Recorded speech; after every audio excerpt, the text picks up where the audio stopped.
సాధారణంగా ప్రతి క్రైస్తవుని జీవితంలో కూడా ప్రాముఖ్యమైనది ఏంటి అంటే దేవుని యందు భయభక్తులు కలిగి ఉండడం. ఇది చాలా ప్రాముఖ్యం. భయభక్తులు కలిగి ఉండడం అనేది ఏంటి? అసలు భయభక్తులు కలిగి ఉన్న వ్యక్తి ఎలా ఉంటాడు? భయభక్తులు కలిగి ఉన్న వ్యక్తికి దేవుడిచ్చేవి ఏంటి అనేది ఈరోజు మనం ధ్యానం చేసుకుందాం. సాధారణంగా చూడండి, లోకంలో ఉన్న వ్యక్తులకి భయభక్తులు అనే దానికి తేడా తెలియదు. ఎందుకు లోకంలో ఉన్న వ్యక్తులకి భయభక్తులు అనే దానికి తేడా తెలియదని చెప్తున్నానంటే, లోకంలోని వ్యక్తులు భయభక్తులు అనే దగ్గరకు వచ్చేసరికి ఎలా ఉంటారంటే, వారి ఇష్టానుసారంగా జీవించి వారు దేవుని దగ్గరకు వచ్చినప్పుడు మాత్రమే భక్తిగా ఉంటారు. ఇప్పుడు బయట చూడండి, అరుస్తారు, కేకలేస్తారు, ఎట్లా పడితే అలా ఉంటారు.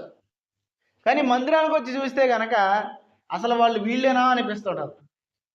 ఫేస్బుక్లో మనం పోస్ట్ చూశాను నేను. ఒక పాము పడగ విప్పి పొళ్ళు తెరిచి విషం చిమ్మడానికి సిద్ధంగా ఉంది. అది ఒక పోస్ట్. దాని పక్కనే అదే పామును ఏం చేశాడంటే ఇట్లా కూర్చోబెట్టి నవ్వుతా పెట్టి దాని నెత్తి మీద ఒక చెంగు కట్టుకున్నాడు. ఆ పక్కన రాసింది ఏంటంటే, సోమవారం నుంచి శనివారం వరకు ఏ పాము విషం చిమ్ముతా పడగి. ఇప్పుడు నెత్తి మీద ఈ కొంగేసిన పాముని ఆదివారపు క్రైస్తవుడు అని పెట్టాడు. నిజంగా చాలా వాస్తవం అనిపిస్తుంటుంది. ఎందుకు చెప్తున్నానంటే, భక్తి అంటే ఈరోజు ఏదో ఎక్కువ ప్రార్థన చేయడమో, ఎక్కువగా మందిరానికి రావడమో, ఎక్కువ ప్రార్థన పాల్గొనడమో చాలా మందిలో ఉన్న ఆలోచన ఇదే. కానీ గుర్తుపెట్టుకోండి, భక్తి అనేది మన యొక్క అంతరంగంలో ప్రభావం చూపించింది. భక్తి అనేది భౌతికంగా కొంత సమయమే మనం మార్చదు. భౌతికంగా కొంత సమయం మనం మార్చేది భక్తి కాదు, ఉద్రేకం. అది భక్తి కాదు, నటన. అది అవునా కాదా? మీకు అర్థం కాదని చెబుతాను. ఇప్పుడు మీరు గొడవ ఆడుకున్నారనుకోండి, సపోజ్ ఇంట్లో, సీరియస్గా ఉంటారా, చాలా స్లోగా ఉంటారా? సీరియస్గా ఉంటారు. ఎవరన్నా గబాలని మీకు కొంచెం గౌరవప్రదమైన వ్యక్తి వచ్చాడు అనుకోండి, సరే నేనే వచ్చా గబాలని, ఇప్పుడు మీరు ఆ కోపం ఆ చిరాకు నా దగ్గర చూపిస్తారా? చూపించరు. చక్కగా అరే అన్నయ్య ఇచ్చాడు, ఆగి తర్వాత చూసుకుందాం మన సంగతిని మామూలుగా ఉంటారు. అవునా కదా? ఇప్పుడు ఇది నటన, మార్ప అంటే ఏంటంటే, మీ లోపల ఒక ఫీలింగ్ ఉంది, ఆ ఫీలింగ్ని దాచేసి పైకి సంతోషాన్ని నటిస్తారు. ఇది కొన్ని విషయాలు ఉంటే పర్లా, ఎందుకంటే లోకంలో బ్రతుకుతున్నాం కాబట్టి మన ఫీలింగ్స్ ప్రతిసారి బయటికి చూపించకూడదు, చూపించలేము కూడా. అయితే భక్తి విషయంలో మాత్రం ఇలా ఉండకూడదు, అది గుర్తుపెట్టుకోండి. భక్తి విషయంలో మాత్రం నువ్వు గనక అలా ఉంటే నువ్వు ఖచ్చితంగా వేషధారణ కలిగిన వ్యక్తివే. ఎందుకు ఈ విషయం చెప్తానంటే, భక్తి అనేది నీ అంతరంగాన్ని ప్రభావితం చేయాలా. భక్తి అనేది దేనికంటే ఎంటర్టైన్మెంట్ కాదు. ఈరోజు చాలామంది అంటున్నారు, యూత్ని అట్రాక్ట్ చేయడానికి మేము ఏం చేస్తున్నాం తెలుసా, అవి చేస్తున్నాం, పాటలు పెడుతున్నాం, అలా చేస్తున్నాం, ఇలా చేస్తున్నాం. ఓకే, మంచిదే. కానీ భక్తిని నువ్వు ఎంటర్టైన్మెంట్గా చేయకూడదు. ఎలా చేయకూడదు? ఈరోజు మ్యాక్సిమం 100% క్రిస్టియానిటీ అని చెప్పను, కానీ 90% క్రిస్టియానిటీ ఎలా అయిందంటే, ఒకడొక దాన్ని చేసి ఫేమస్ అయ్యాడు అనుకోండి. సపోజ్ నేనే ఉన్నా, ఇక లైట్లు సెట్టింగ్లు మొత్తం పెట్టేసి పాటలు పాడటం వల్ల నాకు ఫేమ్ వచ్చేసింది, నేమ్ వచ్చింది. వాడిని దేవుడు ఆరాధించడానికి ఏర్పరచుకున్నాడు, వాడికి అలా నేమ్ వచ్చింది అనుకోండి. వాడిని చూసి నేనేమనుకుంటానంటే, వాడది చేసి బ్లెస్ అయ్యాడు కాబట్టి, వాడది చేసి దీవించబడ్డాడు కాబట్టి నేను కూడా అదే చేస్తాని ట్రెండ్ ఫాలో అయ్యే క్రైస్తవులు ఉన్నారు. కానీ నేడు అసలైన హృదయముతో ఆరాధించేవారు లేరు. ట్రెండ్ ఫాలో అవ్వడానికి, హృదయంలో నుంచి ఆరాధించడానికి చాలా తేడా ఉంది. ట్రెండ్ ఫాలో అవ్వడం అని ఏంటంటే, లోకంలో కొన్నిసార్లు కొన్ని వచ్చేస్తుంటాయి అనమాట, లాగా ప్రవాహం లాగా. దానిలో కొన్నిసార్లు కొన్ని పాటలు వస్తాయి, కొన్నిసార్లు ఇప్పుడు మీకు అర్థం కావడం చెబుతానండి. ట్రెండ్ ఫాలో అవడం అంటే చెబుతాను. యూట్యూబ్లో కానీ, ఫేస్బుక్లో కానీ, ఇన్స్టాగ్రామ్లో కానీ ఒక రీల్ వైరల్ అయిందనుకోండి. కోయ్ కోయ్ అనే పాట వినే ఉంటారు కదా, బాగా వైరల్ అయింది ఆ పాట. ఏ ఇన్స్టాగ్రామ్ ఇన్ఫ్లుయెన్స్ అయినా సరే, వాడైనా సరే, ఇన్స్టాగ్రామ్లో మామూలుగా వీడియోలు చేసేవాళ్ళు అయినా సరే ఆ పాట పెట్టుకుని రీల్స్ చేసేవాళ్ళు. అంటే ఒకటి చేస్తే అది వైరల్ అవుతుంటే ఏం చేస్తారు మిగతా వాళ్ళందరూ కూడా? పాస్టర్లు కూడా చాలామంది న్యూసెన్స్ చేస్తుంటారు. అంటే వార్తా ఛానల్ అవసరంలా మనకి, పాస్టర్ల ఛానల్ కొన్ని ఫాలో అయితే న్యూస్లో ఏం వస్తుందో కూడా వాళ్ళే చెబుతారు. మహానుభావులు 24 గంటలు అదే పనాలకి. అంటే ఎందుకు చెప్తున్నానంటే, ట్రెండ్ ఫాలో అవుతున్నారు చాలామంది. క్రైస్తవులు ట్రెండ్ ఫాలో అయ్యే వాళ్ళకు ఉండకూడదు. హృదయంతరంగంలో నుంచి ఆరాధించే వారిగా మార్చబడాలి. కానీ నేడు జరుగుతుంది ఏంటంటే ఎక్కువ ట్రెండ్ ఫాలో అవుతున్నారు. ఎక్కువ దైవజనులు కాపీ కొడతారు. ఏ దైవజనుడన్నా మంచిగా వాడబడుతున్నాడు అనుకో, చూడటానికి అచ్చం తయారవుతారు కొంతమంది. వాళ్ళు ఎట్ట మైకి పట్టుకుని అట్ట మైకి పట్టుకుంటారు. వాళ్ళు ఎలా ప్రవర్తిస్తే అలా ప్రవర్తిస్తారు. ఇంకా విచిత్రమైన విషయం చెప్పనా? కొంతమంది ఉంటారు, వాళ్ళ గురువు గారు ఎలా దగ్గుతారో అలా దగ్గుతారంట. విన్నాను నేను. అంటే వాళ్ళ గురువు గారు ఎలా దగ్గుతాడో వీళ్ళు కూడా అలాగే దగ్గుతారంట. దగ్గును కూడా ఇమిటేట్ చేసేవాళ్ళు ఉన్నారు. దగ్గు వచ్చింది ఇప్పుడు. హల్లెలూయా. అంటే ఎందుకు చెప్తున్నానంటే చాలా మంది ఈరోజు అలా ప్రవర్తిస్తున్నారు. అది భక్తి కాదు. నేను ఒక పాట పాడాను, నేను పాడితే మీరు పాడాలని రూల్ ఉందా? ఇప్పుడు నేను పాడితే అది నా అంతరంగంలో నుంచి నాకు ఇష్టమైంది కాబట్టి నేను పాడాను. కానీ కొంతమంది పాటలు పాడేవాళ్ళు కూడా ఎలా పాడతారు చెప్పనా? బాగుంది కాబట్టి, ట్యూన్ బాగుంది కాబట్టి, మ్యూజిక్ బాగుంది కాబట్టి, లిరిక్స్ బాగున్నాయి కాబట్టి. నీ హృదయాన్ని టచ్ అయిందా, టచ్ అవ్వలేదా? నేను అందుకే ఎప్పుడు చూసినా బోల్డ్ పాటలు పాడొచ్చు, కొత్తగా పాడవచ్చు. ఎందుకంటే దేవుడు నాకు మంచి స్వరాన్ని ఇచ్చాడు, పాటలు పాడే తలాంతును కూడా ఇచ్చాడు. కానీ నేను కొత్త కొత్త పాటలు ఎందుకు పాడనంటే నా హృదయానికి ఏదైతే టచ్ అయిందో, ఆరాధన అనేది హృదయపూర్వకంగా చేస్తే జరిగేది ఏంటంటే దేవుని సన్నిధి, పరిశుద్ధాత్మ ప్రభావం అక్కడ ఉంటుంది. ఏదో ట్రెండ్ ఫాలో అయ్యి పాడదాము, ట్రెండ్ ఫాలో అవుదాం, కొత్త కొత్త పాటలు వస్తున్నాయి. కొత్త పాటలు నేను విమర్శ చేయట్లా, వాళ్ళు దైవ ప్రేరితంగానే రాయబడుతున్నాయి అవి కూడా. కానీ నా మనసుకు ఏది టచ్ అవుతుందో అది నేను వాడితే ఏమైందంటే హృదయపూర్వకంగా దేవుని ఆరాధన చేయగలుగుతా. ఎందుకు చెప్తున్నానంటే ఈరోజు చాలామంది భక్తి అనే దాన్ని ట్రెండ్గా చేస్తున్న వాళ్ళు ఉన్నారు, ఎంటర్టైన్మెంట్గా చేస్తున్న వాళ్ళు ఉన్నారు. కానీ గుర్తుపెట్టుకోండి, భక్తి అనేది ట్రెండ్ కాదు, ఎంటర్టైన్మెంట్ కాదు. పైకి భక్తిగా నటించడం కాదు, హృదయ అంతరంగముల్లో క్రియ జరిగించాలని భక్తి. ఎక్కడ జరిగించింది అసలు భక్తి అనేది? ఎక్కడ ఉండిద్ది చూద్దాం. భక్తి అనేది ఎక్కడ ఉంచుకోవాలో. తీతు రాసిన పత్రిక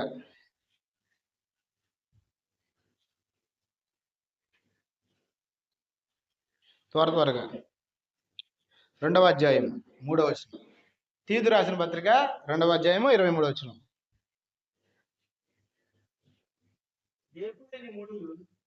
తీతుకు రాసిన పత్రిక 2వ అధ్యాయము 3వ వచనం.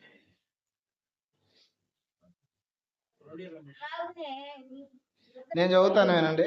అలాగనే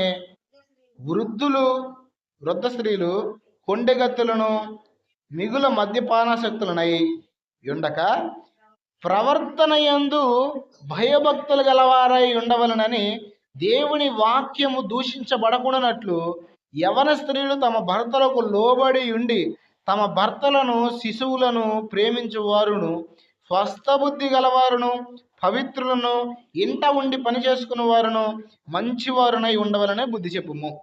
చాలా ఆగండి. ఇక్కడ 3వ వచనంలో అంటున్నాడు, ప్రవర్తన యందు భయభక్తులు గలవారై. దేని యందు భయభక్తులు? ఇప్పుడు చెప్పండి, దేవుని యందు భయభక్తులు మనల్ని దేన్ని ప్రభావితం చేసిద్ది? దేవుడు అంటే నాకు భయం అండి, దేవుడు అంటే నాకు భక్తి అండి అంటావు, బూతులు మానవు, కొండేలు మానవు. కొంతమంది చర్చికి వస్తారు, బూతులు మానరు, కొండేలు మానరు, అక్కడెక్కడ చేయడం మానరు. గుర్తుపెట్టుకోండి, భక్తిని నటించడానికి భక్తిని చేయడానికి వ్యత్యాసం ఉంది. మీరు భక్తి చేస్తే దేవుడు భక్తి ద్వారా ఇచ్చే ఆశీర్వాదాలను మీకు ఇస్తాడు. భక్తి చేస్తే భక్తి వలన మీకు కావాల్సిన సమస్తం అనుగ్రహించబడిద్ది. కానీ భక్తిని నటిస్తే నటనకు సంబంధించినవి వస్తాయి. మహా అయితే ఏమొస్తాయి చెప్పనా? ఇప్పుడు నేనున్నాను, ఇంట్లో మోకాళ్ళు లేను, ఇక్కడికి వచ్చి ఓ మోకాళ్ళు వేయండి, ప్రార్థన చేయండి, ఓ గోల్ చేయండి, ఏడవండి అని ఓ కేకలేసి చెప్పాను మీకు. మీరేమనుకుంటారు? అబ్బా పాస్టర్కి అంత బాగా చెప్పాడు అనుకుంటారు. కానీ ప్రభావం ఉండదు. మీరు పైకి ముసుగేసుకుని మంచిగా నటించారనుకోండి, మహా అయితే ఏమనుకుంటారంటే అబ్బా ఇవి చాలా మంచిది అనుకుంటా, ప్రార్థనా పరాలు అనుకుంటారు. కానీ దేవుణ్ణి మాత్రం ఎవడో మోసం చేయడు. ఇక్కడ గుర్తుపెట్టుకోండి, చాలామంది చేయాల్సినవి చేసేసి ఉండాల్సిన రీతిగా ఉండిపోయి దేవుడు నాకేమి చేయట్లేదు, దేవుడు నాకు ఇవ్వట్లేదు అని వాళ్ళు బోల్డ్ మంది ఉన్నారు. అయితే గుర్తుపెట్టుకోండి, దేవుడికి హృదయంతరంగాలు తెలుసు. నాకు తెలియదు, నీకు తెలియదు. దేవునికి తెలుసా తెలీదా? నీ నడక నీ పడక ఆయన తెలుసంట. నీకు తలంపు పుట్టక ముందు అసలు నీకే తలంపు వచ్చిందో కూడా తెలుసంట ఆయన. చూడండి మన దేవుడు ఎంత గొప్పడో. అంత శక్తి కలిగిన దేవుణ్ణి, అంత స్పష్టంగా నిన్ను పరిశీలన చేస్తున్న దేవుని మనం ఆరాధిస్తున్నాం. అలా ఆరాధిస్తున్నప్పుడు నువ్వు గనక నటిస్తే, భక్తి జీవితంలో గనక నీ అంతరంగంలో నీ ప్రవర్తన విషయంలో భక్తిని కలిగి లేకపోతే ఖచ్చితంగా నువ్వు చేసే భక్తి నిష్ప్రయోజనం. దానివల్ల నీకు ఆశీర్వాదాలు రావు. ఖచ్చితంగా గుర్తుపెట్టుకోండి. మనము మన ప్రవర్తన యందు భక్తి కలిగిన వారిగా ఉండాలి. ఎలాగా? ఇప్పుడు నా ప్రశ్న, ఒకప్పుడు యేసు ప్రభు మీకు తెలియదు, మీ ప్రవర్తన ఎలా ఉందో నాకు తెలియదు. యేసు ప్రభువు నమ్ముకున్న తర్వాత కూడా నీ ప్రవర్తన ఎలా ఉంది, అది ఇక్కడ ప్రాముఖ్యం. కొంతమంది ఉంటారు, అంటే అన్నిటి నుంచి రక్షించబడిన వాళ్ళు ఎలా ఉంటారంటే, యేసు ప్రభువు నమ్మక ముందేమో వారు ఇంకొక మతానికి సంబంధించిన ఆచార సాంప్రదాయాన్ని పాటిస్తారు, అది వాళ్ళ విధానం. యేసు ప్రభువు నమ్ముకున్న తర్వాత కూడా దేవుడు మారతాడంతే. వారి విధులు, విధానాలు, ఆచార వ్యవహారాల్లో ఎట్లాంటి మార్పు కనపడదు. ఇంకా విషయం ఏంటంటే వాళ్ళ ప్రవర్తన కూడా మార్పు కనపడదు. ఇది అసలు భక్తే? ఇక్కడ అందుకే చెబుతున్నాడు చూడండి, వృద్ధ స్త్రీలు అంట. ఏ స్త్రీలు? కొంతమంది ఇంట్లో ముసలాళ్ళకి పని పాటు ఉండదు. నేను చెప్పట్లా, అక్కడ ఆయన చెబుతున్నాడు చూడండి. వృద్ధ స్త్రీలు కొండి గత్తులు అంట. ఏ గత్తులు? కొండి గత్తులు అంటే ఏంటి? కొంతమంది అత్తలు ఉంటారు, కోడల మీద ఏం చెప్పేస్తుంటారు, బుద్ధి ఉండదు కొంతమంది పెద్దవాళ్ళకి. తప్పుగా అనుకోకండి, కొంతమందికి అసలు నిజంగానే బుద్ధి ఉండదు. ఇప్పుడు ఒక ఇంటికి పంపించామనుకోండి మనం ఒక స్త్రీని, పంపించిన తర్వాత ఎప్పటికైనా నువ్వు అవుతావా, పంపించిన ఇంటికి వాళ్ళు అవుతారా? అత్త తరపోళ్ళు ఎప్పుడైనా ఆమె పక్షాన్ని నిలబడతారా, మీరు నిలబడతారా? ఎక్కువ ఎప్పుడైనా 90% ఎవరు నిలబడతారు? అత్త తరపోళ్ళే ఉంటారు. కానీ కొంతమంది ఏం చేస్తారు తెలుసా? చెడగొడతారు, కొండాలు చెబుతారు. మీ ఆయన అలాంటోడు, మీ అత్త లాంటిది, మీ మామ ఎలాంటోడు, వాళ్ళని అట్లా చెయ్యి, వీళ్ళంతా చెయ్యి మాట్లాడుతూ ఉంటారు. గుర్తుపెట్టుకోండి, నేను చూసిన చాలామంది జీవితాలు నాశనం అయిపోవడానికి కారణము ముఖ్యంగా ఇంట్లో తల్లిదండ్రులే. చిన్న గొడవ అవడం ఆలస్యం, అమ్మాయి నువ్వు సర్దుకుని వచ్చేసాయి అంటే ఏంటి? వీళ్ళిద్దరి మధ్యన ఖచ్చితంగా గుర్తుపెట్టుకోండి, మీరు వెళ్ళడానికి వీల్లేదు. కొండాలు కొంతమంది ఇంటికి రావడం ఆలస్యం, ఇక లేనిపోని అని చెప్పేస్తుంటారు. ఆడవాళ్ళు కూడా, మా ఇంట్లో భార్యలు కూడా మామూలు కాదు. మీ అమ్మట్ట చేసిందని ఈవిడ, మీ ఆవిడ అట్ట చేసిందని ఆవిడ, ఇద్దరి మధ్యలో నలిగిపోతుంటాడు ఈయన. కొంతమంది అయితే తాగుబోతులు అయిపోయిన వాళ్ళు ఉన్నారు, కొంతమంది సంసారాన్ని వదిలేసి గాలికి తిరిగే వాళ్ళు ఉన్నారు, కొంతమంది అయితే ఏం చేయాలో తెలియక మౌనంగా కృంగిపోతున్న వాళ్ళు కూడా ఉన్నారు. అంటే ఎందుకు ఈ విషయం చెప్తున్నానంటే, చాలామంది వృద్ధ స్త్రీలు ఏం చేసేవాళ్ళు అంటే కొండెగత్తులుగా ఉండేవాళ్ళు. అక్కడ మాటలు ఇక్కడ మాటలు అక్కడ చెప్పేవాళ్ళు ఉండేవాళ్ళు. రెండోది ఏంటి తెలుసా? మద్యపానాసక్తులు అంట. ఏ వ్యక్తులు? చూడండి అక్కడ ఏమంటున్నాడు, మద్యపానాసక్తులుగా ఉండక ప్రవర్తన యందు, అది అంటే ఇలా ఉండొద్దు. అయితే స్త్రీలు ఏం చేయాలంట? 4వ వచనం చూడండి, యవనస్తులు తమ భర్తకు లోబడి ఉండి తమ భర్తను, శిశువులను ప్రేమించువారును, స్వస్థ బుద్ధి గలవారును, పవిత్రులను ఇంట ఉండి. ఆగండి, ఇక్కడ కొన్ని పాయింట్లు చెప్తున్నాడు అసలు భక్తి కలిగిన భార్య అలా ఉండాలి అని. ఫస్ట్ ఒక పాయింట్ నుంచి చదువుదాం. ఫస్ట్ పాయింట్ ఏంటంటే, భర్తకు లోబడి ఉండాలి. ఏం చేయాలి? నా ప్రశ్న, ఎంతమందికి ఇంట్లో పురుషునికి గౌరవం ఇచ్చేవాళ్ళు ఉన్నారు? అంటే చెడ్డగా బ్రతకమని ప్రేరేపిస్తే లోబడి ఉండడం అని కాదు నేను చెప్పేది. మ్యాక్సిమం చాలా విషయాల్లో ఎక్కువ వ్యతిరేక భావాన్ని కలిగిన వ్యక్తులు ఎవరో తెలుసా? కుటుంబంలో స్త్రీలే. కొంతమంది ఆడవాళ్ళు అయితే మంచి సలహాలు ఇచ్చి కుటుంబాన్ని కట్టేవాళ్ళు ఉంటారు, కానీ కొంతమంది ఎక్కువ శాతం 90% ఆడవాళ్ళు ఎట్టుంటారో తెలుసా? ఏదన్నా చేద్దాము అని చెప్పాం అనుకోండి, అసలు అది మంచా చెడా వెనక ముందు ఆలోచించరు. ఏం చేస్తారు తెలుసా? ముందు ఎందుకంట, అట్లెందుకంట, ఎట్లెందుకంట అని విత్తనవాదం చేస్తారు. ఒక్క నిమిషం ఆగి ఆలోచిస్తున్నారా? మీకు ఇంకో విషయం చెప్తానండి.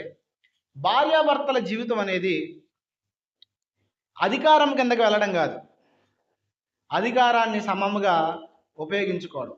ఏం చేయడం అంటే మీకు అర్థం కావడం చెబుతానండి. ఇప్పుడు నీ భార్య ఉంది, నీ భర్తే ఉన్నాడు. నువ్వు నీ భార్యాభర్తల జీవితాలు ఎలా ఉండాలంటే, నా మాటే నెగ్గాలని భార్య ఉండకూడదు, నా మాటే నెగ్గాలని భర్త కూడా ఉండకూడదు. ఇద్దరినిద్దరు గౌరవించుకోవాలా, ఇరువురి యొక్క తలంపులను గౌరవించాలా. కొంతమంది స్త్రీలు ఉండేది ఎక్కడ? ఇళ్లలో, అవునా కదా? ఇళ్లల్లో ఉండే నీకే జ్ఞానం ఉంటే పురుషులు ఎక్కడ తిరిగి వస్తారు? 10 మందిలో, సమాజంలో తిరుగుతారు. పురుషులకు జ్ఞానం ఉండిద్దా ఉండదా? కానీ కొంతమంది ఆడవాళ్ళు ఉండే ఫీలింగ్ ఏంటంటే, నేనే తెలివైన దాన్ని, నేనే తెలివైన వాడిని, మా ఆయనకి ఏమీ తెలియదు అనే చాలా మందిలో ఫీలింగ్ ఉంటుంది. కానీ గుర్తుపెట్టుకోండి, మీ పురుషులు జ్ఞానం కలిగిన వారే. అయితే వారు చెప్పేది సింపుల్గా అర్థం చేసుకోవడానికి ప్రయత్నం చేయండి. ఎప్పుడు నెట్టేయొద్దు. ఒకళ్ళనొకళ్ళు ఎప్పుడైనా సరే గౌరవించుకోకపోతే కుటుంబ వ్యవస్థలో ఒకళ్ళనొకళ్ళు ఎప్పుడైతే లోబడకుండా ఉంటారో అప్పుడు ఆ కుటుంబము సఖ్యతగా సమాధానంగా వర్ధిల్లలేదు. ఎక్కడికెందుకు నేను ఒక విషయం చెప్తాను. ఆడవాళ్ళుగా మీరున్నారు కదా, మీ మాట కనుక మీ భర్త వినకపోతే నువ్వేం చెప్పినా పో నువ్వు చెప్పేది అన్నాడు అనుకో, మీకు ఎలా ఉంటుంది? బాధగా ఉండదు. ఏంటి అసలు కనీసం నేను చెప్పేది ఏంటి అంటాడు. అదే ఆలోచన పురుషుడు చేస్తే, అదే విధానంలో మీరు వెళ్ళినా కూడా పురుషులు అలాగే బాధపడతారు. కొంతమంది ఆడవాళ్ళు వాళ్ళకే మనసు ఉంటుంది, పురుషులకు మనసు ఉండదు. అంటే వాళ్ళకే మైండ్ ఉంటుంది, వాళ్ళే బాధపడతారు, పక్కోళ్ళు బాధపడరు. కొంతమంది వాళ్ళ బాధ వాళ్ళు చూసుకుంటారు తప్ప, ఒరే నేను ఈ మాట అనటం వల్ల వాళ్ళు బాధపడతారేమో అని ఆలోచన చేయరు. గుర్తుపెట్టుకోండి, మనము లోబడేవారిగా ఉండాలి. మనకు అధికారం చలాయించేవారిగా కాకుండా కలిసి ఇద్దరు కూడా మీకున్న దేవుడిచ్చిన కుటుంబ వ్యవస్థలో ముందుకు కొనసాగడం నేర్చుకోవాలి. తర్వాత చూడండి, భర్తను శిశువును ఎలాగా ప్రేమించాలి అంటే, మీ భర్తను ప్రేమించాలా, మీ యొక్క శిశువు అంటే పిల్లలు, మీ పిల్లలను కూడా మీరు ప్రేమించడం నేర్చుకోవాలి. కొంతమంది ఉంటారు, ఎప్పుడు చూసిన 24 గంటల డబ్బులు వాళ్ళకి, ఎప్పుడు చూసిన 24 గంటలు వేరే వేరే లోకానుసారమైన ఆలోచిస్తుంటారు. కానీ పిల్లలు ఏమవుతున్నారు, పిల్లల వాళ్ళ జీవితం ఎలా ఉంది, వాళ్ళ విధానాలు ఎలా ఉన్నాయి అనేది పట్టించుకోరు. మీకు ఒక విషయం చెప్పనా, ఎప్పుడైనా సరే గుర్తుపెట్టుకోండి, పిల్లలు చెడిపోవడానికి, పిల్లలు చెడు సహవాసాలకు అలవాటు పడటానికి ప్రాముఖ్యంగా తల్లిదండ్రులే కారణం అవుతారు. కొన్ని విషయాల్లో మీకు అర్థం కావడానికి ఒక విషయం చెప్తాను. మీ పిల్లలు మీకు కాకుండా పక్కింట్లో బాగా పనిచేస్తున్నారు అనుకోండి, దానికి కారణం ఏంటో తెలుసా? మీరు సరిగ్గా మీ పిల్లల్ని అర్థం చేసుకోవట్లేదు, మీరు సరిగ్గా మీ పిల్లలతో ఉండట్లేదు. చాలాసార్లు మన ఇంట్లో పని చెప్పినప్పుడు పిల్లలు చేయరు, కానీ పక్కింటి వాళ్ళు చెబితే మాత్రం చేస్తారు. కారణం ఎందుకో చెప్పండి? కారణం ఏంటి? ఎందుకో చెప్పనా? ఎప్పుడు కూడా మన పిల్లల్ని మనం ఎలా చిరాగ్గా, ఏందో ఒక టెర్రరిస్ట్ లాగా చూస్తుంటాం. అంటే తిట్టేయడం, చిన్న చిన్న దానికి అరిచేయడం అలాగా. ఎప్పుడైనా మీ పిల్లల్ని మీరు గౌరవించారా?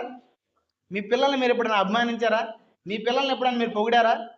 ఇప్పుడు ఏదైనా మంచి పని చేశాననుకో, చేసావులే అనకూడదు, బాగా చక్కగా చేసావని పొగడాల. ఎందుకంటే వారిని గుర్తించడం అనేది నేర్చుకోవాలి. ఇది బైబిల్ నేర్పిస్తున్న సత్యం మనకి.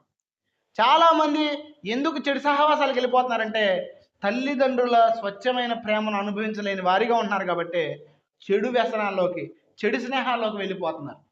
కొంతమంది భార్యాభర్తలు ఇప్పుడు గొడవల ఇంట్లో, ఇలా గొడవల మధ్య పెరుగుతున్న పిల్లలు ఖచ్చితంగా చెప్తున్నాను వినండి, దైవికంగా ఎదగలేరు. ఒకటి. రెండోది ఏంటి చెప్పిన, వాళ్ళు మెంటల్గా చెడిపోతారు, ఖచ్చితంగా చెడిపోతారు. అందుకే ఎప్పుడు పిల్లల ముందు గొడవలు ఆడుకోకండి. మీరు నిజంగా పిల్లల్ని ప్రేమించేవారైతే పిల్లల కోసం అన్నం పెడతాం, ఆస్తి సమకూర్చడం కాదు, పిల్లలకి నేర్పించాల్సింది ఏంటంటే విలువలు నేర్పించాలి. ఏమి నేర్పించాలి? అలా మీరు ఎప్పుడైతే మీ పిల్లలు చేసే మంచిని గుర్తిస్తారో అప్పుడు ఏమైందంటే ఖచ్చితంగా వాళ్ళు దీవెనను పొందుతారు, ఖచ్చితంగా వాళ్ళు వాళ్ళకున్న స్కిల్స్ని డెవలప్ చేసుకుంటారు. అదే మీరు కనుక మీ పిల్లల్ని గుర్తించకపోతే గుర్తించకూడని వాళ్ళు కూడా గుర్తిస్తారు. మీకు అర్థం కాదని చెబుతాను. మా చిన్నప్పుడు మా ఫ్రెండ్ ఉండేవాడు ఒకడు, 7th క్లాస్లో సెకండ్ క్లాస్ వచ్చినందుకు ఏడుస్తున్నాడు. ఎంత ఫెయిల్ అయిపోయినాడు బాధపడతల్లా, పాస్ మార్కులు వచ్చి పాస్ అయినాడు బాధపడట్లేదు, అసలు ఏ మార్కులు రానాడు కూడా బాధపడట్లా. కానీ వీడు సెకండ్ క్లాస్ వచ్చి ఏడుతున్నాడు. ఎందురా కారణం అంటే, మా నాన్న కొడతాడు అంటున్నాడు. ఏ క్లాస్ వస్తే అంటే వాళ్ళ నాన్న ఫస్ట్ క్లాసే చదవాలి, నువ్వు ఫస్ట్ క్లాస్లో పాస్ అవ్వాలని టార్చర్ పెడతాడంట. ఇప్పుడు నాకు అర్థం కాని విషయం ఏంటంటే, చదివిచ్చాడు, సెకండ్ క్లాస్లో పాస్ అయ్యాడు. తర్వాత ఇప్పుడు వాడు చేస్తుంది ఏంటంటే, చదువుకు సంబంధించిన ఏం చేయట్లేదు. ఇప్పుడు వాడు ఒక బిజినెస్ చేస్తున్నాడు, ఆ చదువు లేనివాడు కూడా చేస్తున్నారు. అంటే ఎందుకు చెప్తున్నానంటే, చాలామంది ఏదో గొప్పగా పెంచేసేయాలా, ఏదో అని ఊహించుకుంటూ ఉంటారు. కానీ గుర్తుపెట్టుకోండి, మీ పిల్లలు వారి విధానాలను మీరు గౌరవించాలి. కొన్నిసార్లు మీకు అర్థం కాదు చెబుతా. వీడు సెకండ్ క్లాస్లో పాస్ అయ్యాడు కదా, మీ పిల్లలు సెకండ్ క్లాస్లో పాస్ అయ్యారు, మీరు వారిని అభిమానించకుండా ఎలా పడితే అలా మాట్లాడి నువ్వు వేస్ట్ అన్నారనుకోండి, ఫెయిల్ అయినోడు ఏం చేస్తాడు తెలుసా? నువ్వే రైట్రా, నాకన్నా బాగా పాస్ అయ్యో, మంచి మార్కులు తెచ్చుకున్నావు అంటాడు. ఇప్పుడు వాళ్ళకి ఆటోమేటిక్ ఏమైతే తెలుసా, మీ మీద ఉన్న దృష్టి ఎవడి మీదకి వెళ్తుంది? ఎవడైతే పొగిడాడో వాడి మీదకి వెళ్తుంది. అంటే ఎందుకు చెప్తున్నానంటే అట్టనే లేనిపోని పొగడమని కాదు నా ఉద్దేశం. మనము గుర్తించాలి మన పిల్లల్ని, గుర్తించాలి మన భార్యాభర్తల్ని. కొంతమంది భర్త యొక్క దుర్దశలో చేసే పని ఏంటంటే భర్తను దూషిస్తూ ఉంటారు, భర్తను శపిస్తూ ఉంటారు. నీ వల్ల కాదు, పలానా వాళ్ళని చూడు. ఎప్పుడూ కూడా నువ్వు నిజమైన భార్యవైతే, నీ యొక్క భర్తను ప్రేమించే వ్యక్తి అయితే ఎప్పుడు నీ భర్త ముందు పరపురుషులను పొగడొద్దు. ఏం చేయొద్దు. కొంతమంది నన్ను కూడా నేను చెప్తున్నానండి, మీకు అన్న వరస అయ్యే వాళ్ళనైనా తమ్ముడు వరస అయ్యే వాళ్ళనైనా ఎప్పుడైనా సరే మీ భర్త తర్వాత ఎవరినైనా ఎంచుకోండి. కొంతమంది భార్యాభర్తలు ఎలా ఉంటారంటే వీళ్ళిద్దరూ డిస్టర్బెన్స్ వాళ్ళు గొడవలు ఆడుకోరు, వీళ్ళిద్దరూ ఏకమవ్వకపోవడం వల్ల తిట్టుకోరు, ఎవడో గురించి ఆలోచించుకుని వీళ్ళు తిట్టుకుని ఉంటారు. మీ భార్యాభర్తల మధ్యన సమాధానం అనేది మీ ఇద్దరిని బట్టి ఏదైనా డిస్టర్బ్ అయితే సరి చేసుకోవచ్చు, కానీ వేరే వారిని మూడో వ్యక్తిని బట్టి డిస్టర్బెన్స్ అవ్వడానికి వీల్లేదు. ఎందుకు వీల్లేదు అంటానంటే మీ ప్రేమ అంత గొప్పగా ఉండాలి. ఎలా ఉండాలి? అప్పుడు మనం ఏం చేయాలంటే ఇద్దరి ఆలోచనలను పాటించాలి. ఇద్దరు ఆలోచనలు పాటించామనుకో, ఇప్పుడు నేను చెబుతాను వినండి. ఎవరికో తెలియకుండా ఏదో చేసావు సహాయం, ఇప్పుడు తెలిసినప్పుడు ఈ వ్యక్తి ఏం చేస్తాడు, నాకు చెప్పకుండా చేసామంటాడు. లేకపోతే ఈమెం ఏంటి, నాకు తెలియకుండా చేస్తున్నాం అంటది. అదే ఇద్దరూ కలిసి ఇద్దరు ఒక ఆలోచన చేసినప్పుడు చిన్నపాటి నష్టం కలిగినా కూడా జరిగే విషయం ఏంటంటే ఇద్దరూ కలిసి చేశారు కాబట్టి ఇద్దరి ఏకాభిప్రాయాన్ని బట్టి సరేలే మనం ఇలా అనుకోలేదు కదా, అలా జరిగిందని వదిలేస్తారు. కానీ నీ అంతటా నువ్వు నిర్ణయాలు తీసుకుని తర్వాత నువ్వు నష్టపోతే జరిగేది ఏంటంటే మీ ఇద్దరి మధ్యన ఎవరో ఆలోచనలు బట్టి, ఎవరో వ్యక్తులను బట్టి ఖచ్చితంగా డిస్టర్బెన్స్ వస్తుంది. అందుకే ఏం చేయాలంటే ఖచ్చితంగా నువ్వు నీ భర్తను గౌరవించి నీ భర్త యొక్క ఆలోచన విధానానికి గౌరవాన్ని ఇవ్వాలి. కలిసి ఇద్దరు ఏది చేసినా చేయాలి. అసలైన భార్యాభర్తలు మంచిగా ఇద్దరినిద్దరు ప్రేమించుకునే వాళ్ళు ఏం చేస్తారంటే ఒకళ్ళనొకళ్ళు పరామర్శించుకోకుండా, ఒకళ్ళనొకళ్ళు మాట్లాడుకోకుండా ఇష్టానుసారంగా చెయ్యరు. అది భార్య అయినా భర్త అయినా. నువ్వు నీ ఇష్టం వచ్చినట్టు చేస్తున్నావు అంటే దాని అర్థం ఏంటంటే నీ భర్త అంటే నీకు విలువ లేదు అని అర్థం, లేదంటే నీ భార్య అంటే నీకు విలువ లేదు అని అర్థం. చెప్పకుండా చేస్తుంది. అర్థమైందా? చిన్న చిన్న విషయాలైనా సరే. అందుకే ఇక్కడ చెప్తున్నాడు, మీ శిశువుల్ని మీరేం చేయాలంట, మీ భర్తలు మీరేం చేయాలంట, ప్రేమించాలి. తర్వాత చూడండి, ఏ బుద్ధి? కొంతమంది బుద్ధి ఎలా అంటే తెలుసా, చెప్పవసరలా, మనకు తెలుసు. సమాజంలో బోల్డ్ బుద్ధులు ఉన్నాయి. దుర్బుద్ధి, చెడ్డ బుద్ధి, పిసినారు బుద్ధి, బోల్డ్. ఒక ఆవిడ మా అమ్మ చిన్నప్పుడు బ్రాహ్మణుల దగ్గర ఉండేది కదా, ఒక ఆవిడ అంట పప్పు చపాతీ వేసి పప్పు ఏమంటే ఉరకండి, పప్పు లేదేమీ లేదు, సాయంత్రం కూరలో కావాలని పప్పు వేయకుండా ఒకటి చపాతీ పెట్టిందంట.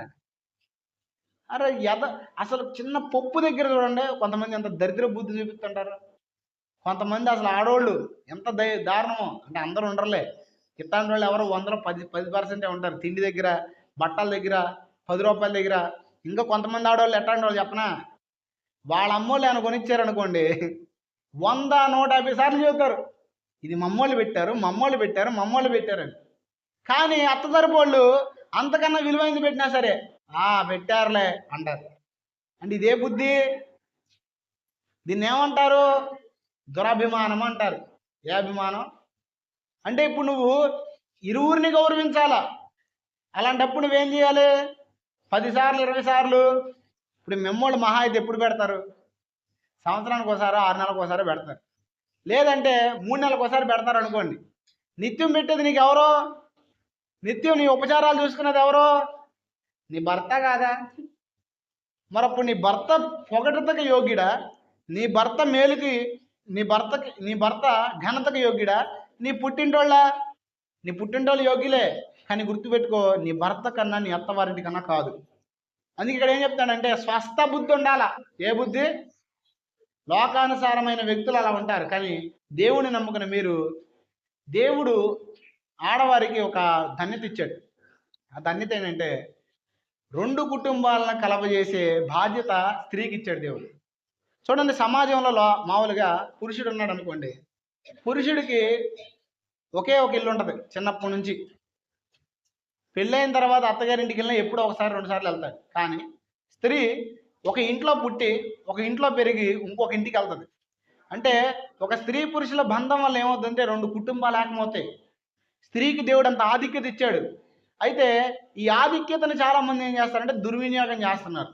ఈ ఆధిక్యతను చాలామంది ఏం చేస్తున్నారంటే వారి కుటుంబాన్ని వారు హెచ్చించుకుంటూ ఈ కుటుంబాన్ని తగ్గించుకునే వారికి ఉన్నారు. గుర్తుపెట్టుకోండి, దేవుడు మీకు రెండు కుటుంబాలు ఇచ్చినప్పుడు రెండు కుటుంబాలని కూడా సమానంగా ప్రేమించడం నేర్చుకోండి. నీ తల్లిని నువ్వు ఎలా ప్రేమిస్తావో నీ అత్తను కూడా నువ్వు అలాగే ప్రేమించాలా. నీ తండ్రిని నువ్వు ఎలా ప్రేమిస్తున్నావో నీకు ఇచ్చిన మామను కూడా నువ్వు అలాగే ప్రేమించాలా. కారణం ఏంటంటే వాక్యం చెప్తుంది మీరు స్వస్థ బుద్ధి గలవారే ఉండాలి. కొంతమంది వాళ్ళ ఇంట్లో వాళ్ళ అమ్మ నాన్న వస్తే మాత్రం సూపరం పొంగిపోతుంటారు. అదే భర్త తరపుడు వచ్చారనుకో, మనకు దారుణం. ఒక ఆవిడ ఎవరో కానీ చెప్పారు, వాళ్ళ తమ్ముడు వచ్చాడంట, రీసెంట్గా పెళ్ళయిందంట. మా తమ్ముడు వచ్చాడు కొద్దిగా అన్నం పెట్టంటే ఆవిడ అందంట, నేను నీ తమ్ముడు చేసుకున్నా నిన్ను చేసుకున్నా నీ తమ్ముడికి అన్నం పెడతాను కానీ అడిగిందంట. గుర్తులేదు, సపోజ్ ఎవరో చెప్పారు నాకు. ఎంత దారుణం. అదే నీ తమ్ముడు వస్తే, అదే మీ ఇంట్లో వాళ్ళు వస్తే ప్రేమిస్తాం కదా. స్వస్థ బుద్ధి ఉండాలి. అందుకే దేవుడు చెప్తున్నాడు, కుటుంబ జీవితాల్లో నువ్వు నిజంగా దేవుని యందు భయభక్తులు కలిగిన స్త్రీవి అయితే, నువ్వు నిజంగా దేవుని యందు భయభక్తులు కలిగిన వ్యక్తి అయితే నీలో స్వస్థ బుద్ధి ఉండాలి. తర్వాత చూడండి, పవిత్రుడు ఎలా ఉండాలంటే, కొంతమందికి పెళ్ళైన తర్వాత ఒక విషయం గుర్తుండదు, నాకు పెళ్ళయింది అని. పెళ్లి కాకముందు పెళ్ళి అయిన తర్వాత ఒక వ్యత్యాసం ఉంటుంది. పెళ్లి కాకముందు కొంతమంది వారి ఇష్టానుసారంగా బ్రతుకుతారు. పెళ్ళి అయిన తర్వాత దేవుడు నీకంటూ ఒక సొంత కుటుంబాన్ని ఇచ్చాడు, నీకంటూ ఒక సొంత స్త్రీని ఇచ్చాడు, నీకంటూ ఒక సొంత పురుషుని ఇచ్చాడు. కానీ ఈరోజు ప్రస్తుత సమాజం ఎలా తయారైందంటే, నాకు పురుషుడు ఉన్నాడు, దేవుడు నాకు ఒక పురుషుడిని ఇచ్చాడు, దేవుడు నాకు ఒక స్త్రీని ఇచ్చాడు అనే ఆలోచన నేడు కుటుంబ జీవితాల్లో కోల్పోతున్నారు చాలామంది. గుర్తుపెట్టుకోండి, ఎప్పుడైతే మనము దేవుని యొక్క ఆజ్ఞలను అనుసరించకుండా ఆయన ఎందుకు భయభక్తులు కలిగి ఉంటామో ఖచ్చితంగా అప్పుడు మన కుటుంబాల్లో మనం పవిత్రత కలిగి జీవించలేం. చాలామంది కుటుంబాల్లో నిబంధనలు చేస్తారు. కుటుంబానికి ప్రారంభానికి ముందు మీరు భార్యాభర్తలుగా ఏకం కాకముందు ఏం తీర్మానం చేస్తారు? కలిమి ఎందును లేమి ఎందును మరణం తప్ప నిన్ను నన్ను ఏది, అన్నిట్లో నేను నీతో ఉంటా. కానీ నీ భర్త కన్నా యోగ్యుడు అవడానికి కనపడ్డాడు అనుకో, కొంతమందికి ఆకర్షణ కలుగుతుంటుంది, కొంతమంది అపవిత్రతలోకి వెళ్ళిపోతుంటారు, పురుషులేంటి స్త్రీలేంటి ఎవరైనా సరే. అందుకే కుటుంబ వ్యవస్థలో మీరు భయభక్తులు కలిగిన స్త్రీలైతే, కుటుంబ వ్యవస్థలో మీరు భయభక్తులు కలిగిన పురుషులైతే మీరు గుర్తుపెట్టుకోండి, మీరు ఏ నిబంధన చేశారో ఆ నిబంధన మీద నిలబడడం నేర్చుకోండి. నీకు భర్తను దేవుడు అనుగ్రహించినప్పుడు నీ భర్తకి ఖచ్చితంగా నువ్వు అన్యాయం చేయడానికి వీల్లేదు. నీ భర్తను దేవుడు నీకు ఇచ్చాడు, నీ భార్యను దేవుడు నీకు ఇచ్చాడు. భార్యను ఇచ్చిన పురుషుడు సైతము భార్యకు అన్యాయం చేయడానికి వీల్లేదు. ఎందుకంటే దేవుడు నీకు కుటుంబ ధర్మాన్ని నియమించాడు. కొంతమందికి పిల్లలు ఉన్నారని ధ్యాస ఉండదు, కొంతమంది తర్వాత నా కుటుంబం ఏమైతే అని ఉండదు, పరిగెత్తడమే సుఖాని కోసం. కానీ గుర్తుపెట్టుకోండి, నిజంగా మీరు దేవుని యందు భయభక్తులు కలిగి ఉంటే పవిత్రతను కాపాడుకుంటారు. దేన్ని కాపాడుకుంటారు? నువ్వు వివాహమైన వ్యక్తివైనా వివాహం కాని వ్యక్తివైనా సరే పవిత్రంగా ఉండడం దేవుని చిత్తం. తర్వాత చూడండి, ఆగండి, ఏంటుండి ఆ మమ్మల్ని బయటికి వెళ్ళొద్దా అంటే వెళ్ళొచ్చు. అప్పట్లో స్త్రీలు అలా చేసేవాళ్ళు కాదు కాబట్టి పౌలు గారు ఆ సందర్భాన్ని చెప్పారు. ఖచ్చితంగా స్త్రీలలో బయటికి వెళ్ళి పనిచేసేవాళ్ళు బైబిల్లో కూడా బోడు మంది ఉన్నారు. స్త్రీ అంటే ఏదో కూర్చుని ఇంట్లో కూర్చుని 24 గంటలు ఎక్కడికి వెళ్లకుండా ఉండేదని బైబిల్ చెప్పట్లేదు.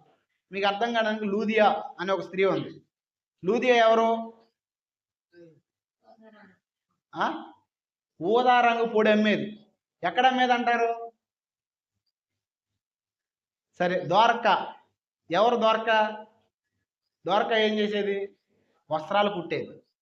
వస్త్రాలు కుట్టి ఇంట్లో కూర్చునేది అంటారా?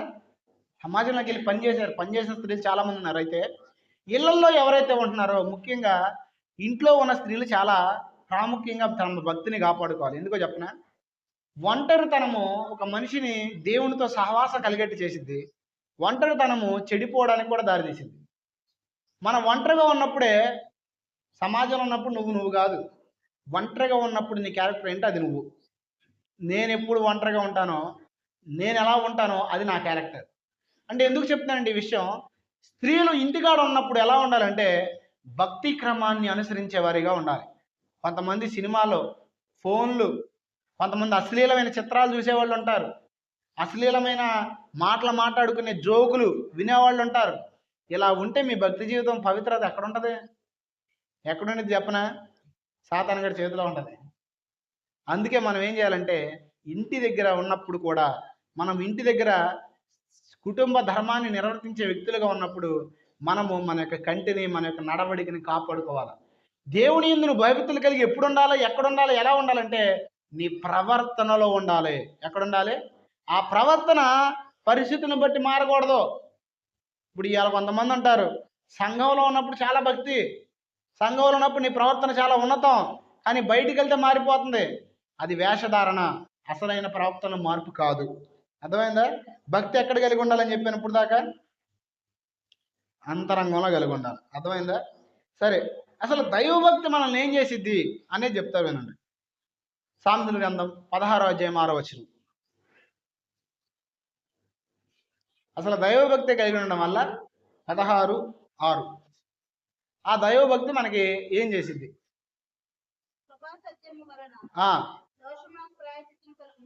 యెహోవా యందు భయభక్తులు కలిగి ఉండటం వలన మనుషులు చెడుతనం నుండి ఆగండి.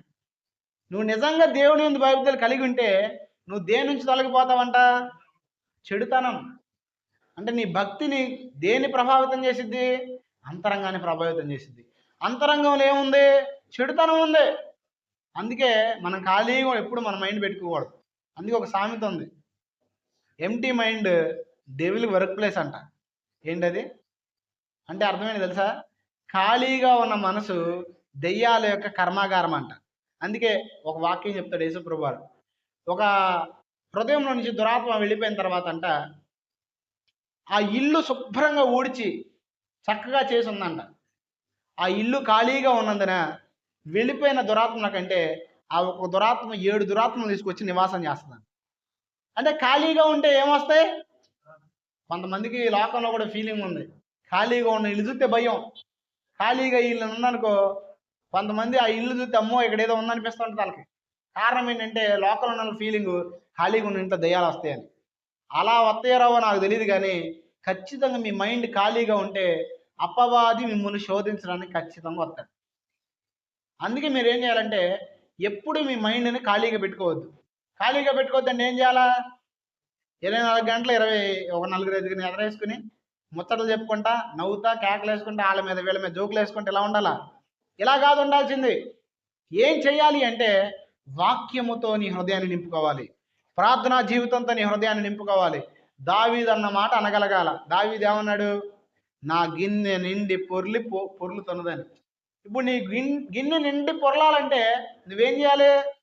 భక్తి కలిగిన స్త్రీగా, భక్తిని అనుసరించే వ్యక్తిగా మార్చబడాలి. అర్థమైందా? చూడండి, వాక్యం చెప్తుంది కీర్తన గ్రంథంలో ఇలాగా. త్వరగా కీర్తన గ్రంథం 34వ అధ్యాయం 11 నుంచి 15 వచనాలు.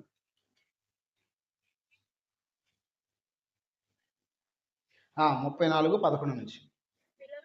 పిల్లలారా మీరు వచ్చి చూడండి, యెహోవా యందు భయభక్తులు మీకు నేర్పుదును. బ్రతుకగోడు ఎవరైనా ఉన్నాడా? ఏం పొందుచు అంటే నువ్వు మేలు నొందుచు బ్రతకాలనుకుంటే భయభక్తులు నీకేమిచ్చింది తెలుసా? మేలుని కలగజేస్తుంది. ఏం కలగజేసింది? తర్వాత అనేక దినములు ఎవడైనా బతకాలనుకుంటే ఏం చేయాలంట? ఇప్పుడు మనం ఖాళీ కూర్చున్నాం. అసలు కొంతమంది అండి ఎంత దారుణం, ఇక వాళ్ళకి రెండో యావ ఉండదు. ఎప్పుడు చూసినా ఈ అశ్లీలత గురించి అసలు అదేంటో పెద్ద కవిత్వం లాగా, అదేదో పెద్ద సాహిత్యం లాగా. పురుషులు కూడా కొంతమంది, మేము పనులకి వెళ్ళేవాళ్ళం కదా, 24 గంటలు ఆ అమ్మాయి ఇట్లా, ఈ అమ్మాయి ఎట్లా, ఆ అమ్మాయి ఎట్లా. మరి ఆడవాళ్ళు ఎట్లుంటారు నాకు తెలియదు, కానీ ఈ 24 గంటలు వీళ్ళు ఏదో పెద్ద వీరులాగా ఫీల్ అయిపోతుంటారు. 24 గంటలకి అదే పని వాళ్ళకి. కొంతమంది ఆడవాళ్ళు కూడా అంతే, ఏందో వర్ణించేసుకుంటూ ఉంటారు జరిగిపోయిన గతాన్ని, పాపాన్ని, పురుషులను. కొంతమంది అబ్బా ఆడు ఎంత అందంగా ఉన్నాడు, మనకెందుకు? మనం మన నోటితో ఏ మాటలు ఉచ్చరించాలా? చెడ్డ మాటల. నువ్వు మేలు పొందుచు అనేక సంవత్సరాలు బ్రతకాలంటే, నీ జీవితంలో నువ్వు క్షేమాన్ని అనిపించాలంటే, నీ కుటుంబం వర్ధిల్లాలంటే నువ్వు చెయ్యాల్సిన పని ఏంటో తెలుసా? నీ నోటితో మంచి మాటలు పలకాలి. ఏ మాటలు? కొంతమంది దరిద్రపోళ్ళు ఉంటారు, ఎప్పుడు చూసినా సెటైర్లు కూడా కామానికి అనుసంధానంగా ఉన్న వాటిని వాడుతూ ఉంటారు. అట్లాంటి దరిద్రుల దగ్గర నుంచి దూరంగా ఉండాలి మనం. ఎందుకంటే వాళ్ళ దగ్గర ఉంటే మనకు కూడా అయ్యే వస్తాయి. తర్వాత చూడండి, నీ నాలుగుని ఏం చేయాలంట? నీ పెదాలని, అది బాధ్యత ఎవరిది? నీదే. దేవుడు నిన్ను ఎదిగింపజేయడానికి సిద్ధంగా ఉన్నాడు, దేవుడు నిన్ను దీవించడానికి సిద్ధంగా ఉన్నాడు. కానీ నువ్వు కనుక ఇంటెన్షన్ కలిగి లేకపోతే దేవుడు నీ జీవితంలో చేయడు. అర్థమవుతుందా? మీరు పవిత్రంగా బ్రతకాలి, దేవుని కొరకు యథార్థంగా జీవించాలనే మైండ్ మీలో ఎప్పుడైతే వస్తుందో అప్పుడు పరిశుద్ధాత్ముడు మీకు సహాయం చేస్తాడు. తర్వాత చూడండి, ఏం చేయడం మానాలా? ఆగండి, సమాధానాన్ని వెతికి దాన్ని మనమేం వెతుకుతాం?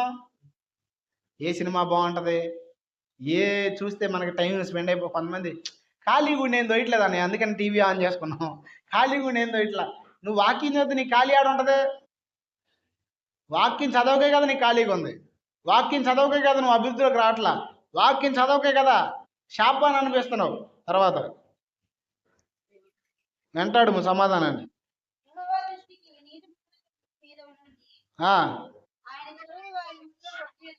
చూడండి, దేవుని దృష్టి అంటే ఎక్కడుందంట? నీతిమంతుల మీద ఉందంట. మీకు ఖచ్చితంగా విషయం చెప్తానేనండి, దేవుడి నుంచి మనం ఏదైనా పొందాలి అనుకుంటే ఖచ్చితంగా దేవుడికి మనల్ని మనం పవిత్రంగా అప్పగించుకోవడం నేర్చుకోవాలి. నువ్వు అపవిత్రంగా బ్రతుకుతున్నంత కాలం దేవునికి ఇష్టకరమైన వ్యక్తిగా నువ్వు ఉండలేవు. అపవిత్రమైన ఆలోచనలు, అపవిత్రమైన తలంపులు, అపవిత్రమైన చూడటం, ఖచ్చితంగా నేను ఆత్మలో చూసి ఈ విషయం చెప్తాను, అపవిత్రమైన వాటిని చూసే కన్నులు మీలో నుంచి తొలగిపోవాలా. దేవుడు ఈరోజు మీతో మాట్లాడతాడు. నువ్వు యవనస్తురాలవైనా నీ శరీర ఆలోచనలు నిన్ను అలా ప్రేరేపించినా సరే, ఎప్పుడైతే మనం అలాంటి వాటిని చూడటం ప్రారంభిస్తామో అప్పుడు ఏమవుతుందంటే మనకున్న దైవ భక్తి ఖచ్చితంగా నశించిపోతుంది. మన మీద దేవుడు నిలబెట్టిన అభిషేకం మన మీద ఉండకుండా పోతుంది. అందుకే మనం అపవిత్రమైన వాటిని చూడటానికి ఇష్టపడకూడదు. ఏం చేయకూడదు? కొంతమంది సేవకులను కూడా నేను చూశాను, ఖాళీ టైంలో రీల్స్ స్క్రోల్స్ చేస్తుంటారు కదా, అపవిత్రమైన వాటి మాట్లాడుకునే వాటిని కూడా చూస్తుంటారు. పాస్టర్లు మాట్లాడుకునే ప్రసంగాలు చెబుతారు, అట్ట మాట్లాడుతున్నారు అది ఇదని. కానీ గుర్తుపెట్టుకోండి, దేనికోసమైనా సరే మనం అపవిత్రమైన చూడకూడదు. అలా చూడటం వల్ల చాలా నష్టాలు ఉన్నాయి. ఒక వ్యక్తి తన యొక్క విట్నెస్ చెప్తున్నాడు, తను ఎక్కువగా అశ్లీల సంబంధమైన చిత్రాలు ఉంటాయి కదా, బ్లూ ఫిలిమ్స్ అంటారు, వాటిని చూస్తాడనమాట. చూస్తుంటే అంటే తను యేసుప్రభుని నమ్ముకునే వ్యక్తి కాదు, హిందువే అయినా సరే జనరల్గా చెప్తున్నాడు నష్టం ఏంటి అని. తన సొంత తల్లి మీద కూడా అలాంటి ఆలోచనలు కలిగినాయి అంట, తన సొంత చెల్లి మీద కూడా అలాంటి ఆలోచనలు కలిగినాయి అంట. అంటే తల్లిని చెల్లిని లేకుండా చేసింది ఏంటి? అపవిత్రమైన వాటిని చూడడం. మీరు ఏది చూస్తారో, మీరు ఏది మాట్లాడతారో దానితో నిండిపోతారు. ఒకసారి చెప్పండి, నేను ఏది చూస్తానో, ఏది మాట్లాడతానో దానితో నిండిపోతా. దేవుని గురించి మాట్లాడుకుంటే, దేవుని గురించి ఆలోచన చేస్తే ఖచ్చితంగా దేవునితో నిండిపోతారు మీరు. అందుకే మనం సమాజానికి దూరంగా బ్రతకాల, దేవునికి సమీపంగా బ్రతకాల. చెడ్డ మాటలు మన హృదయంలోకి రానివ్వకూడదు. ఎందుకంటే నీ నోట్లో నుంచి బయటకు వచ్చేది నిన్ను అపవిత్రపరుస్తుంది. అందుకే యేసు ఏమన్నాడు తెలుసా? నోట పొడినది మనిషిని అపవిత్రపరచదు కానీ నోట నుండి వచ్చినదే. అంటే నీ నోటి నుంచి వచ్చే మాటలను బట్టి నువ్వేమవుతావు? యేసుప్రభు అంటాడు 15వ అధ్యాయంలో యోహాను సువార్త, ఈ మాటలు మీరు విని ఉన్నారు కాబట్టి మీరు ఇప్పుడు ఏమయ్యారో. అంటే దేవుని మాటలు విన్నవాడు ఏమవుతాడు? ఎందుకంటే దేవుని మాట మనకు పవిత్రతనిస్తుంది. దేవుని మాట యవ్వన కాలంలో దేవుని కొరకు నిలబడటానికి శక్తి సామర్థ్యాలు ఇస్తుంది. అదే దేవుని మాట కాకుండా లోకానుసారమైన వ్యక్తి మాటలు, వీడియోలు, స్క్రోల్స్, రీల్స్ ఇవన్నీ చూడటం వల్ల భక్తిలో మనం నశించిపోతాం. అర్థమవుతుంది కదా? చూడండి, తర్వాత మీకు వచనం చూపిస్తాను. దేవుని భక్తులు కలిగితే దేవుడు ఏం చేస్తాడు అనే విషయం చెప్తాను. 3 పాయింట్లు ముగించుకుందాం. కీర్తన గ్రంథం 25వ అధ్యాయం 12వ వచనం త్వరగా. కీర్తన గ్రంథం 25:12. అసలు భయభక్తి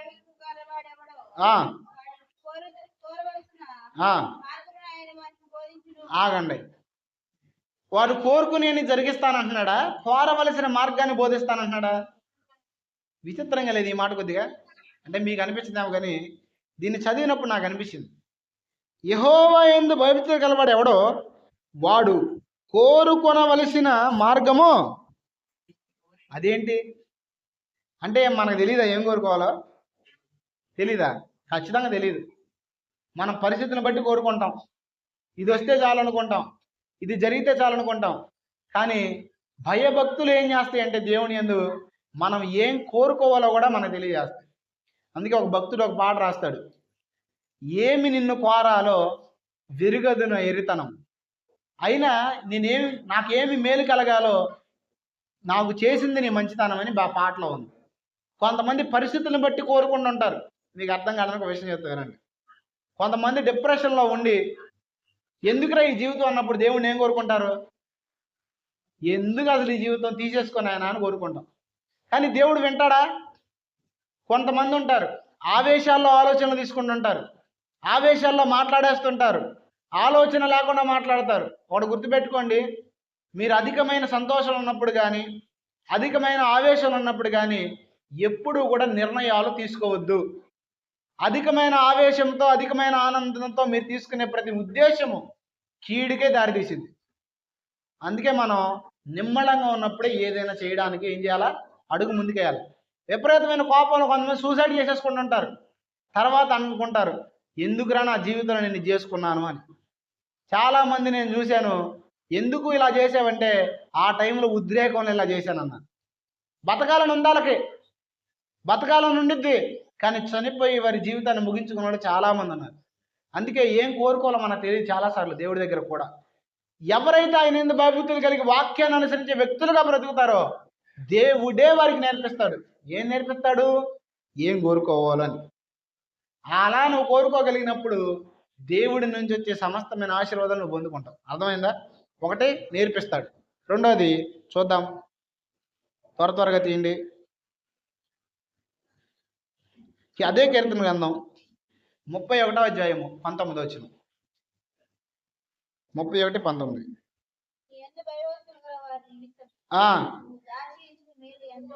చూడండి, దేవుని యందు భయభక్తులు కలిగి ఉన్న వాడికి దాచించిన మేలు అంటే దేవుడు ఏం చేశాడు? ఎవరైతే ఆయన యందు భయభక్తులు కలిగి ఉంటారో చాలా మంది ఇలా మాట్లాడతారు, ఏంటో చేస్తున్నాను కానీ నేను చేసే వాటికి ప్రతిఫలం చూడలేకపోతున్నాను, ప్రార్థన చేస్తున్నాను, అలా చేస్తున్నాను, ఇలా చేస్తున్నాను, ఉపవాసాలు ఉంటున్నాను, కానీ ప్రతిఫలం అనేది నాకు రావట్లా అని చాలామంది మాట్లాడుతుంటారు. కానీ ఇక్కడ గుర్తుపెట్టుకోవాల్సిన విషయం ఏంటంటే దేవుడు మీరు చేసే ప్రార్థనకు ఖచ్చితంగా ప్రతిఫలాన్ని ఇస్తాడు, జవాబును మీరు పొందుకుంటారు. ఖచ్చితంగా దేవుడు నిశ్చయముగా ఇస్తాడు. అయితే ఎప్పుడు ఇస్తాడంటే సమయం వచ్చినప్పుడు ఇస్తాడు. ఆ సమయం వచ్చేంత వరకు దేవుడు ఏం చేస్తాడంటే మీ ప్రార్థనకు జవాబును దాచిపెడతాడు. ఏం చేస్తాడు? అందుకే ఇక్కడ అంటున్నాడు, యెహోవా యందు భయభక్తులు కలిగిన వారికి దేవుడు ఏం చేస్తాడంటే మేలును దాచిపెడతాడంట. ఖచ్చితంగా మీకు నిరీక్షణ ఉందా లేదా? మీరు అనుకోవచ్చు మా జీవితంలో ఇక మేము పొందలేము, మీ జీవితంలో తర్వాత మీ జీవితంలో తర్వాత మీకు నిరీక్షణ లేదు, మీ జీవితంలో మీకు ఇక ఏమీ కలగదని చాలామంది మాట్లాడుతుండొచ్చు. కానీ గుర్తుపెట్టుకోండి, మీరు నిజంగా ఆయన యందు భయభక్తులు కలిగి ఆయన కోసం పడే ప్రయాస నిత్యంగా అర్థం కాదు. అందుకే పౌలు గారు అంటాడు, ప్రభువునందు మీ ప్రయాస వ్యర్థం కాదు. ఖచ్చితంగా మీరు ఈరోజు చేసే పరిచర్యకైనా ఇచ్చే కానుకైనా నా నామాన గుక్కెడు చన్నీళ్ళు ఇస్తేనే ఆ ప్రతిఫలాన్ని పరలోకంలో పోగొట్టుకోలేని అంటున్నారు. అవునా కదా? అంటే గుక్కెడు చన్నీళ్ళకే ప్రతిఫలం ఇస్తే దేవుడు నువ్వు చేసే కష్టానికి నువ్వు పడే శ్రమకు ప్రతిఫలం ఇవ్వడా? 100కు 100% ఇస్తాడు. హల్లెలూయా. ఒకసారి స్తోత్రం చెప్పండి. మరి ఇచ్చేటప్పుడు నువ్వెందుకు కృంగిపోతున్నావు? మనం అనుకున్నాం చాలాసార్లు, నాకే చాలాసార్లు అనిపించింది, సూత్రాలు అంటావా అసలు తెలుస్తుందంటావా? లేదు ఇన్ని కోట్ల మందిలో ఇన్ని వేల మందిలో అసలు మనం కనపడతామా దేవుడికి అని. కానీ గుర్తుపెట్టుకోండి, ఖచ్చితంగా దేవుడు నిన్ను చూస్తున్నాడు, ఖచ్చితంగా నీకు ప్రతిఫలం ఇస్తాడు. నీ కొరకు దేవుడు దాచిపెట్టాడు. ఆ దాచిపెట్టిన దాన్ని ఒక సమయం వస్తుంది, నువ్వు వద్దన్నా సరే, ఎంతమంది అడ్డున్నా సరే, నిశ్చయముగా దేవుడు నీ జీవితం ఇవ్వాలనుకున్నది నీకు ఇచ్చి తీరతాడంతే, ఖచ్చితంగా ఇస్తాడంతే. అయితే ఎప్పుడు ఇస్తాడంటే దేవునికంటూ ఒక నిర్ణయ కాలం ఉంది. ఆ నిర్ణయ కాలంలో నీ భక్తి అంతటికి నువ్వు ప్రతిఫలాన్ని పొందుతావు. మనందరికీ ఎగ్జాంపుల్ యోసేపు. ఎంత తన జీవితంలో శోధనలు వచ్చినా, కుటుంబం నుంచి శోధనలు వచ్చినాయి, ఒక స్త్రీ నుంచి శోధనలు వచ్చినాయి. నీతి న్యాయాన్ని అనుసరిస్తున్నందుకు శ్రమను అనుభవించాడు. అన్ని అనుభవించినప్పటికీ తన భక్తి జీవితాన్ని వదిలేశాడా? తన పవిత్రతను పోగొట్టుకున్నాడా? నిలబెట్టుకున్నాడు. ఆ నిలబెట్టుకున్న భక్తి జీవితం పవిత్రత ఏమైందంటే యోసేపును ఒక ఉన్నతమైన స్థానంలో నిలబెట్టాడు. ఖచ్చితంగా మీ జీవితంలో కూడా దేవుడు ఇస్తాడంతే, ఖచ్చితంగా ఇచ్చేశాడంతే. మీకు అర్థం కాని ఒక విషయం చెప్తాను. దేవుడు మన దేహాన్ని నిర్ణయించి మనల్ని భూమి మీద పంపించేటప్పుడు పురుషుని యొక్క గర్భంలో మనం ఉన్నాం. ఫస్ట్ ఎక్కడున్నాం? డౌట్గా చూస్తున్నారు, వాక్యం చెప్తాం మీకు కావాలంటే. అబ్రహాం యొక్క గర్భంలో ఎవరున్నారు? మెల్కీసెదెకు ఉన్నాడా? ఎవరున్నారు? లేవి ఉన్నాడు. అబ్రహాము దశంభాగం ఇచ్చినప్పుడు అబ్రహాంతో పాటు ఎవరిచ్చారంట? లేవి కూడా దశంభాగం ఇచ్చాడని వాక్యంలో ఉంది. మనందరము తండ్రి గర్భంలో ఉన్నప్పుడే కణముగా ఉంటాం. ఎలా ఉంటాం? ఈ కణము స్త్రీ యొక్క కణముతో ఏకమైనప్పుడు పిండోత్పత్తి జరిగి మనందరం చిన్న శిశువులుగా పుడతాం. ఇప్పుడు చెప్పండి, మీరు పెరిగి పెద్దోళ్ళు అయిన తర్వాత మగోళ్ళు అయితే మీసాలు దేవుడు ఏమైనా తీసుకొచ్చి అంటేస్తాడా? రాత్రిపూట మీరందరూ పడుకున్నప్పుడు సుత్తి శానం ఒకటి తీసుకొచ్చి చిన్న చిన్న రంధ్రాలు కొట్టి దూరిచాను వెళ్తాడా? మీకు జుట్టు ఎలా రావాలో, మీకు వెంట్రుకలు ఎలా పెరగాలో, కొంతమందికి అసలు పుట్టినప్పుడు జుట్టు ఉండదు, కానీ పెరగంగానే ఎలా వస్తుంది అంటే ఆల్రెడీ లోపలే పెట్టాడు. ఎక్కడ పెట్టాడు అంటే అవన్నీ మనకి ఎప్పుడు కనపడతాయి? ఎదిగే కుందికి, సమయం వచ్చే కుందికి ఖచ్చితంగా కనపడతాయి. పుట్టంగానే పొళ్ళు ఉంటాయా? మనం తీసుకొచ్చిన సిమెంట్ వేసి మనం గోడ కట్టినట్టు దేవుడు కడతాడా? నీలోనే పెట్టాడు. అది ఎప్పుడు వస్తుంది? టైం వచ్చినప్పుడు. అలాగే గుర్తుపెట్టుకోండి, దేవుడు ఆల్రెడీ నీకు ఇవ్వాల్సిన ఏం చేశాడు? ఇచ్చాడా? ఇస్తాడా? ఇప్పుడు నేను చెప్తానండి. ఇప్పుడు పిల్లలు ఉన్నారు కదా, వీళ్ళకి అన్నీ ఇచ్చేశాడా? ఇస్తాడా? ఇప్పుడు దా చెప్పాను కదా, నేను ఏం చెప్పాను? పొళ్ళు ఎక్కడున్నాయి? జుట్టు ఎక్కడుంది? పుట్టినోడికి ఎక్కడున్నాయి? లోపలే ఉన్నాయి. కానీ అవన్నీ ఎప్పుడు వస్తాయి బయటికి? అది ఎదిగినప్పుడు, సమయం వచ్చినప్పుడు. అలాగే దేవుడు ఆల్రెడీ మీకు విజయాన్ని ఇచ్చేశాడు. చెప్పండి సార్, దేవుడు నాకు విజయాన్ని ఇచ్చాడు.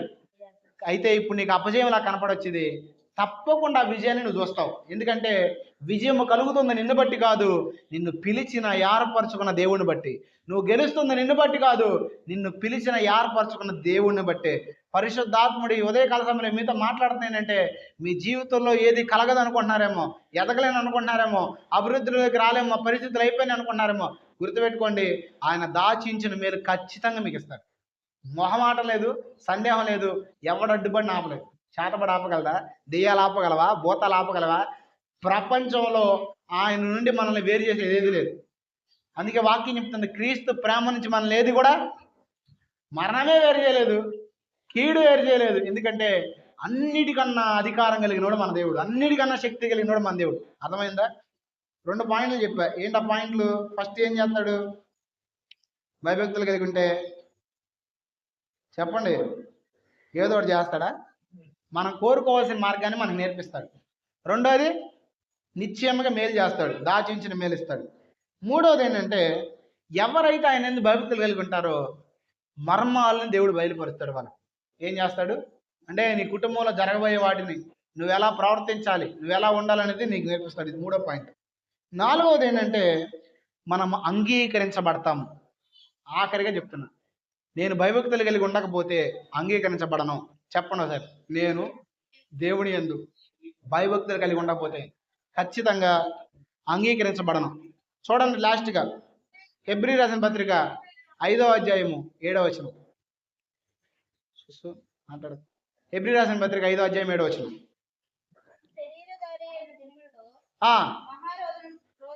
మహావేదనముతోను కన్నీళ్లతోను